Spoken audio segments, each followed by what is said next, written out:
10대 남자아이를 대상으로 7,000개에 달하는 성착취물을 제작한 혐의를 받고 있는 최찬욱이 카메라 앞에 섰습니다. 피해자 등에 미안하다면서도 스스로 마스크를 벗고 얼굴을 내보이는 등 시종일관 당당한 모습을 보였는데요.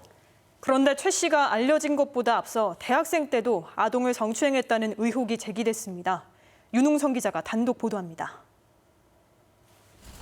모습을 드러낸 최찬욱은 담담한 표정으로 입을 열었습니다. 피해자분들께 일단 진심으로 죄송합니다. 선처를 바라는 게 아니고요. 실망시켜드려서 죄송합니다. 최 씨는 5년 전 SNS를 통해 성착취물을 우연히 접한 뒤 호기심에 범행을 시작하게 됐다며 스스로 마스크를 벗고 얼굴을 공개하기까지 했습니다.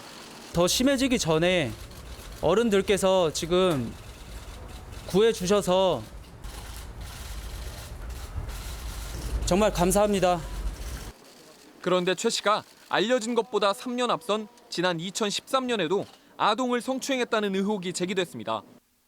최 씨는 당시 미국의 한 음대에서 유학 중이었는데 청소년 캠프에 참석했다가 현지의 남자아이를 추행했다는 소문이 같은 학교를 다니던 학생들 사이에 퍼졌다는 겁니다.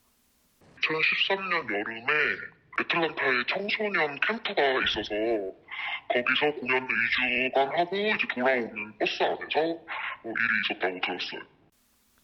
당시 한인들 사이에선 최 씨가 억울해했고 인종차별을 당한 게 아니냐는 이야기까지 나왔지만 사건 직후 최 씨는 미국을 떠났습니다.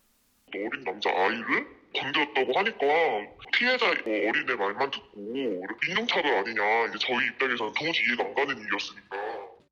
제보자는 하지만 최 씨의 신상이 공개되면서 당시 사건이 사실이었던 것 같다고 취재진에게 털어놨습니다. 최 씨가 범행을 시작한 것으로 알려진 2016년 이전에도 남자 아동을 대상으로 한 성범죄를 저질렀다는 의혹이 제기되면서 경찰의 수사 확대도 불가피할 것으로 보입니다. MBC 뉴스 윤웅성입니다.